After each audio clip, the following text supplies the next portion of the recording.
Jadi menurut saya secara pribadi tentang kerukunan umat beragama di Indonesia saat ini memang sangat masih kurang. Kenapa saya mengatakan masih kurang? Kita bisa melihat di antara umat beragama ini masih belum terjalin kerukunan yang solid, kerukunan yang harmonis, yang seharusnya kerukunan beragama itu ada untuk memajukan bangsa Indonesia itu sendiri. Kalau di antara 1 sampai 10, mungkin saat ini masih di dalam ketujuh dalam poin kerukunan ini. Jadi harapan itu antara satu dan yang lain itu sama-sama memikirkan bagaimana membangun kerukunan umat beragama ini dengan satu tujuan untuk membangun bangsa Indonesia ini lebih baik. Dengan cara harusnya menerapkan nilai-nilai kerukunan beragama itu, toleransi itu di dalam setiap ajaran, di dalam setiap agama yang ada. Kerukunan umat beragama di Indonesia sampai sejauh ini sudah terjalin dengan sangat baik, ya cukup baik antar agama, suku, budaya, bahasa. Nah, saya kira sampai saat ini dapat hidup secara berdampingan, hidup dengan harmonis, ya. Kemudian penuh dengan semangat sesuai dengan semboyan kita, Bhinneka Tunggal Ika. Meskipun kita berbeda-beda, tetapi kita tetap satu juga. Nah, kemudian kalau dari skala 10 sampai 100, ya. Nah, kerukunan beragama ini terus terang dari beberapa peristiwa yang terjadi beberapa waktu belakangan ini, ya, seperti adanya penolakan terhadap rumah ibadah, nah kemudian persekusi tentang agama, suku. Nah, kalau dari angka 10 sampai 100, saya pribadi memberikan angka sih di angka 75 saja. Ya, kenapa di angka 75? Nah, karena meskipun pemerintah sudah mencoba untuk menerapkan, untuk memperbaiki kerukunan antar umat beragama ini, namun di lapisan paling bawah ini masih ada terjadi yang namanya gesekan-gesekan. Nah, disinilah yang perlu kita memberikan edukasi, perlu memberikan suatu namanya pengetahuan, pendidikan tentang betapa pentingnya hidup berdampingan tersebut. Nah, kalau dari atas itu konsepnya bagus, tapi kalau dari bawah masih banyak provokator, maka kerukunan umat beragama itu mungkin bisa terjalin, namun membutuhkan waktu yang agak lama sedikit. Nah, kemudian kondisi kerukunan khususnya agama Buddha dengan agama lain di Indonesia, nah sampai sejauh ini agama Buddha ini tidak ada terjadi pergesekan, baik di internal pribadi agama Buddha ataupun di eksternal pribadi dengan agama atau suku budaya yang lain. Nah, karena di ajaran Buddha itu sesuai dengan piagam Raja Asoka, ya, dekrit Raja Asoka, pilar Asoka itu, di mana sang Raja Asoka ini pernah menyampaikan, jikalau kita, ya, menghormati agama orang lain dengan dalil-dalil tertentu, dengan dasar-dasar tertentu, maka itu akan membantu perkembangan agama kita sendiri. Sebaliknya, kalau kita menjelekkan, merendahkan agama orang lain tanpa ada dasar-dasar yang kuat, maka hal tersebut akan menjadi bumerang, akan menjadi faktor yang memperkeruh suasana, membuat agama kita menjadi mundur. Nah, jadi sampai sejauh ini sih agama Buddha ini, ya, selalu hidup berdampingan, ya, dengan agama yang lain. Nah, ini dapat kita lihat dari contoh seperti kegiatan dari Bhikkhu Tudong, ya, yang barusan lewat. Begitu Bhikkhu Tudong ini mereka mengadakan lintas jalan menjelang Waisak, begitu antusias masyarakat menyambut, baik dari yang non-Islam, yang dari Islam, Kristen, baik pun agama Buddha sendiri, mereka berantusias. Karena kenapa? Karena agama Buddha menyampaikan pesan perdamaian. Kalau menurut saya pribadi ya, menurutnya dalam hal kerukunan umat beragama Indonesia itu, dia sudah sangat baik sebenarnya di Indonesia ini. Ya, tinggal ada sedikit-sedikit aja lah. Itu orang yang di luar jalur itu, ya, seperti katanya orang aliran keras, itu masing-masing pendapat orang. Kalau saya udah bagus di Indonesia ini.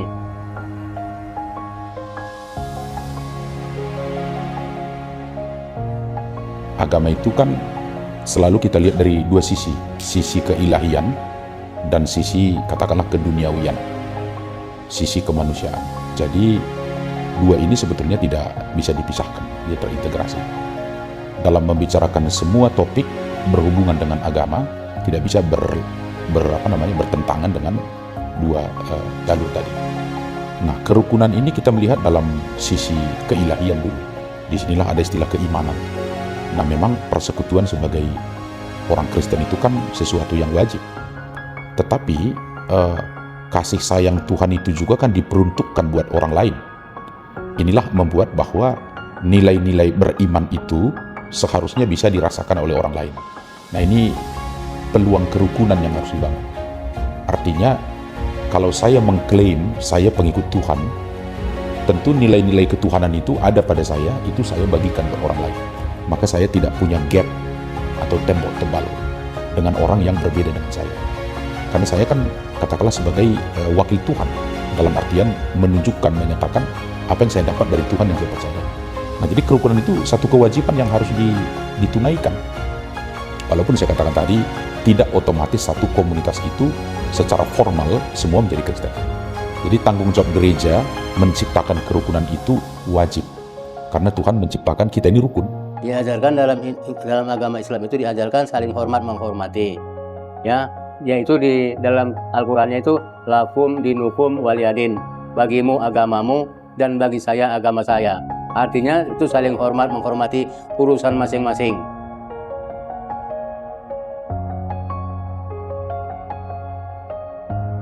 Kita harus melakukan yang namanya gotong royong. Ini penting adalah satu budaya leluhur kita yang saat ini sudah mulai minim. Harus dikembalikan, harus dilestarikan kembali sehingga keharmonisan di antara umat beragama ini tercipta. Kalau khusus di ajaran agama Buddha, di Buddha Dharma, kerukunan umat beragama itu bisa kita kembangkan melalui salah satu metode, yaitu pengembangan Brahma Wihara.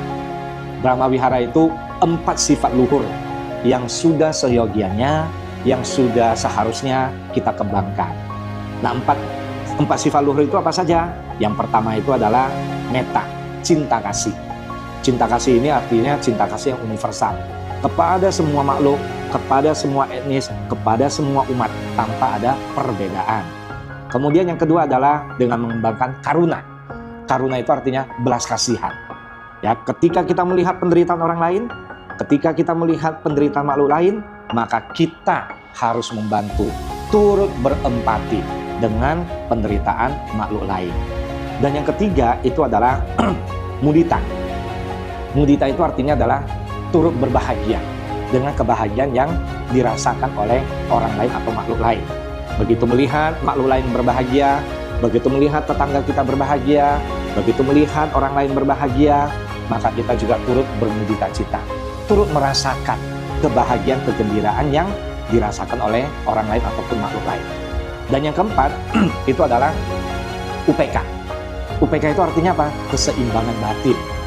Meskipun kita banyak mendapatkan cacian, makian, mendapatkan kritik, saran, nasihat, namun batin kita tetap tenang, tak tergoncangkan. Nah, ibaratnya kalau sebuah pohon, kalau pohonnya itu masih muda, baru tumbuh, maka dengan mudah kita cabut. Namun kalau pohon itu sudah lama, akarnya sudah menancap kuat ke dalam tanah, maka jangankan mau dicabut, digoyang saja pun dia tidak akan bisa bergeming. Nah, oleh karena itu, di ajaran Buddha itu kerukunan umat beragama, diajarkan dengan mengembangkan keempat hal itu, metta, karuna, mudita, dan UPK. Nah, di samping itu ada juga sih salah satu ajaran Buddha yang bukan mungkin, tetapi sangat sering kita dengar. Dan ini merupakan salah satu ciri khas dari ajaran Buddha. Apa itu? Jangan membalas kebencian dengan kebencian. Kalau kebencian dibalas dengan kebencian, itu tidak akan pernah berakhir. Namun, kebencian kalau dibalas dengan cinta kasih, ini akan bisa berangsur-angsur kembali normal. Nah, jadi salah satu kunci dari kerukunan beragama di agama Buddha, Sang Buddha itu selalu mengajarkan kepada kita, ya, jangan membenci. Ya, kalau kita semakin membenci, maka kita juga akan semakin menderita. Nah, oleh karena itu, ya, empat hal itulah yang harus kita kembangkan di dalam kerukunan umat beragama. Metta, cinta kasih yang universal, karuna, belas kasih yang universal tanpa melihat siapapun dia. Mudita, turut bergembira, turut berbahagia. Kemudian UPK, keseimbangan batin. Apapun yang terjadi, kita tetap tenang, tak tergoncangkan. Ditekan kiri, kita tetap tenang. Dihantam dari sebelah kanan, kita tetap tenang. Dari atas ditekan, dari bawah digoncang, kita tetap tenang. Karena kenapa? Karena tetap akan berlaku kepada sang pembuatnya. Karena tidak akan lari dari konsekuensinya. Apapun yang kita lakukan, itu yang akan kita peroleh. Apapun yang kita peroleh, itulah hasil dari perbuatan yang kita lakukan.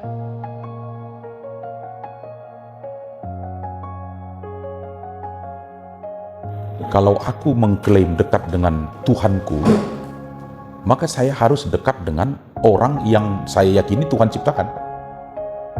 Gitu. Jadi kan prinsip keilahian saya dengan Tuhan, prinsip kemanusiaan kan semacam egalitarianisme, kesamaan, kesederajatan itu nggak bisa diabaikan. Itu tanggung jawab kita kepada dunia ini. Nah, kita ambil dalam contoh paling simpel. Tentu yang duluan merasakan damai itu bukan kalian, aku. Itulah konsekuensi aku dengan Tuhanku. Kalau aku merasakan damai dengan Tuhanku, saya akan membawa damai di dunia ini. Nah, sekarang persoalan kan jarak. Dengan memosting hal-hal yang positif saja, saya bertanggung jawab soal rasa damai. Saya tidak menulis yang menciptakan konflik, menciptakan kebingungan, menciptakan polemik, kontroversi tentang agama. Itu kan partisipasi. Saya tentu sebagai oknum nggak bisa menciptakan damai dunia ini. Tapi kapasitas saya sebagai person, lewat pikiran, tulisan, kehidupan, orang lain kan bisa merasakan. Nah, seperti itu yang kita rindukan boleh saja. Ya, karena tadi ingat bahwa Tuhan kita itu damai. Menghendaki umatnya damai, maka damai harus diperjuangkan oleh umat yang mengaku bertuhan. Gitu. Nah, saya kira kurang lebih umat beragama lain juga punya nilai moral yang sama. Kalaupun mungkin sisi keimanan ada beda gitu ya. Tapi tanggung jawab moral damai itu saya kira semua agama punya komitmen yang sama. Untuk menjaga kerukunan hidup beragama di dunia ini, yang pertama adalah harus saling menghargai dan menghormati keyakinan masing-masing individu terhadap agamanya. Apabila bisa saling menghargai dan menghormati, maka kerukunan hidup beragama akan terjamin. Nah, itu yang pertama. Yang kedua adalah di dalam agama Buddha kita sangat menekankan praktek cinta kasih dan karuna. Cinta kasih adalah metta, karuna adalah belas kasihan. Apabila ini bisa dipraktekkan, maka kehidupan beragama akan harmonis, cinta damai. Nah, yang ketiga adalah dialog sesama agama. Dan yang keempat adalah apabila ada perayaan hari besar keagamaan, kita saling mengucapkan, saling mengunjungi, saling memberikan perhatian. Dari sana mungkin bisa terjalin hubungan yang harmonis antar agama.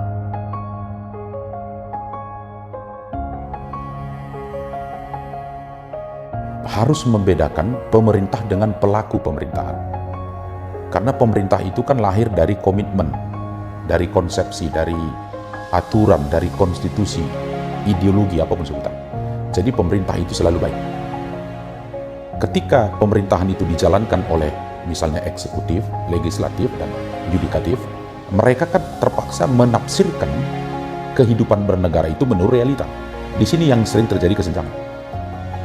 Nah, bagi saya ada 3 yang negara harus kerjakan. Pertama, mereka memang eksekutornya pemerintahan menurut aturan. Gitu. Dalam hal ini kan negara memperlakukan semua warga negara itu sama, apapun suku dan agamanya. Nah, ini penting supaya tidak muncul kelompok-kelompok yang mengganti posisi pemerintah ya dalam menciptakan kerukunan. Nanti akan ada istilahnya kelompok inferior yang tertekan dan superior yang menekan. Ini dia kalau nggak ada pemerintah berperan. Jadi ada daerah tertentu, kelompok ini minoritas tertekan, kelompok mayoritas menguasai. Itu berpeluang sekali, karena negara kita ini kan luas. Ada daerah tertentu agama A mayoritas, agama B minoritas. Daerah lain yang tadi minor di sini jadi mayoritas di sana. Nah, fungsi pemerintah di sini penting. Dia harus berlaku adil kepada semua orang, dan ini menjadi poin penting. Lalu negara juga harus menjamin setiap warga negara memilih keyakinan. Saat kita kan yakin keyakinan itu sangat personal, maka dia dikategorikan bagian dari hak asasi manusia. Nah, ini harus dijaga negara. Nah, saya katakan tadi, ketika rakyat merasa tidak diperlakukan adil, ini kan menimbulkan reaksi. Ya, reaksi perlawanan, reaksi macam-macam. Itu yang pertama. Yang kedua, penegakan hukum. Jadi negara sebagai pemerintah sebagai eksekutornya negara harus memegang prinsip bernegara itu, adil menurut hukum. Jadi siapa saja umat beragama yang melanggar harus diproses dengan benar dan adil sesuai hukum. Maka orang lain tidak akan merasa diabaikan. Oh, kamu melakukan kesalahan tentang satu komunitas, ya kamu tanggung risiko. Nah, ini kan membuat orang tidak menjadi-jadi, istilahnya begitu. Kalau hari ini dia merasa berhasil menekan kelompok minor, tempat lain juga dia akan lakukan. Kenapa? Karena dia melihat pemerintah tidak tegak. Nah, kemudian yang terakhir bagi saya adalah pemerintah harus menjadi pemerintah secara praktis kepada semua kelompok agama. Ya, kebijakan tidak boleh diskriminatif. Jadi kalau pemerintah berlaku baik kepada satu agama, dia juga harus berlaku baik kepada agama yang lain. Nah, ini akan menciptakan suasana kerukunan itu. Dan satu yang menurut hemat saya pemerintah harus hindari adalah lewat eksekutornya, jangan pernah mempolitisasi agama. Ini menimbulkan kekacauan. Terutama pada waktu katakanlah kontestasi politik, pemilihan-pemilihan ini kan sering simbol-simbol agama itu diungkit. Ini menimbulkan problem. Nah, kita tahu bahwa semua umat beragama ini kan belum dewasa betul dalam beragama. Nah, artinya masih ada peluang untuk bisa diprovokasi. Nah, sangat berbahaya kalau ada orang-orang tertentu yang akan terlibat dan sudah terlibat di penyelenggaraan negara, tadi disebut eksekutif, legislatif, yudikatif, tapi dia memprovokasi agama. Sangat berbahaya. Sebagaimanapun kan, rasa keagamaan itu kan melahirkan sentimen. Itu bisa menimbulkan perlawanan yang kuat. Jadi kita rindu pemerintah melakukan 3 hal itu. Mengenai kerukunan umat beragama ini, khususnya di Indonesia, ya, pemerintah memiliki peranan yang sangat krusial, khususnya di Kementerian Agama, Kementerian Hukum dan HAM, kemudian Kementerian Dalam Negeri. Ini 3 kementerian menurut saya ini saling berkolaborasi, saling bekerja sama untuk menciptakan kerukunan.